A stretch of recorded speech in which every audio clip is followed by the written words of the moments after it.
ठीक है। दिनशो, आपने कुछ टाइम पहले आप बता रहे थे आपने अडानी ग्रुप के शेयर्स को प्लस किया है, वो अभी भी है ना आपके पोर्टफोलियो में, बेचे तो नहीं? और दूसरा, क्या वापस आप एवरेज करोगे, कुछ और माल लोगे अडानी ग्रुप का? अब तो काफ़ी समय हो गया रिपोर्ट आए, अब तो सब कुछ हो गया, अब तो सारी चीज़ें पता ही लग गई हैं। जी, मैं बोलूंगा नहीं कि ग्रुप स्पेसिफिक है कि नहीं, कि हमारे पास है स्टॉक और हमने ऐड भी किया है। सो इनफैक्ट हमारा वेट वापस एक कंफर्ट लेवल तक आ गया जो हमें चाहिए था। तो वैसा है, तो वहां पे प्लस दूसरा, एक्चुअली आप देखिए, अगर इंडिया की ग्रोथ की बात करें तो ऑब्वियसली एक जो कंपनी है जो 40% कंटेनर ट्रैफिक कंट्रोल करती है कंट्री का, 25% पोर्ट ट्रैफिक कंट्रोल करती है कंट्री का, तो वो एक बड़ा लॉजिस्टिक्स हब सा है वो कंपनी का, जो जो ऑब्वियसली ग्रो करेगा इसके साथ। और दूसरा, इसलिए हमें हमें हमें तो काफी कंफर्ट है वहां पे। और दूसरा जो हमारे पास था वो एक सीमेंट प्ले था उनका, जो एक्चुअली उन्होंने एक्वायर किया था।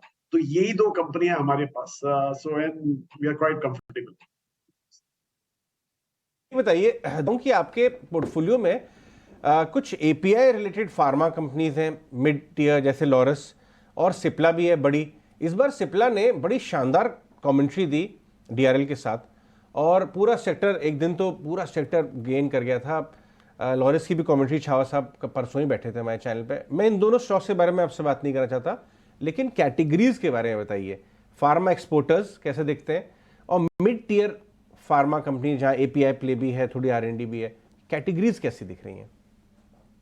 तो ऐसा है, ये एक्चुअली दोनों जो नाम लिए हमने तो बेच दिए थे पहले ही, काफी अच्छे भाव में बेचे थे उसके बाद में। एनीवे, एक चल गया और एक गिर गया, तो वो बात अलग है।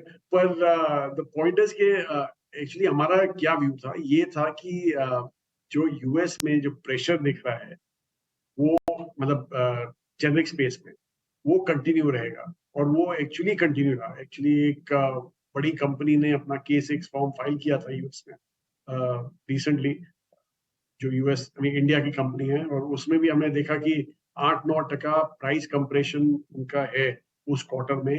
तो आप अभी ये समझिए, जैसे किसी का $500 मिलियन का जो पोर्टफोलियो होता है और 10% कंप्रेशन होता है, तो उनके पास 50 मिलियन तो सिर्फ चाहिए होगा रिप्लेस करने को, पुराने सेल्स को। तो वैसी पाइपलाइन हमें दिखनी चाहिए, जो हमें नहीं दिख रही थी इंडिया में। पाइपलाइन नहीं दिख रही थी विच कुड सब्स्टिट्यूट ये प्राइस कंप्रेशन। तो इसलिए हम मूव आउट हो गए थे ये काफी नामों से। और अभी भी हमें यही लगता है कि ये प्रॉब्ली एक होप ट्रेड प्ले आउट हो रहा है वहां पे। बट ज्यादातर हमें इंडिया सेंट्रिक जो है फार्मा कंपनी, वो ज्यादा पसंद है।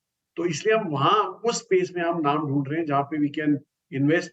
लेकिन वहां पे भी अनफॉर्चुनेटली वैल्यूएशंस काफी हाई हैं, इसलिए हम बड़े सिलेक्टिवली हम नीश प्लेयर्स को ढूंढ रहे हैं, कैन कैप्चर इंडिया का जो जीडीपी ग्रोथ है। जब आप पर कैपिटा इनकम्स बढ़ती है तो ऑब्वियसली हेल्थ स्पेंस भी बढ़ते हैं। तो इसलिए हमें फार्मा, डोमेस्टिक फार्मा ज्यादा अच्छा लगता है।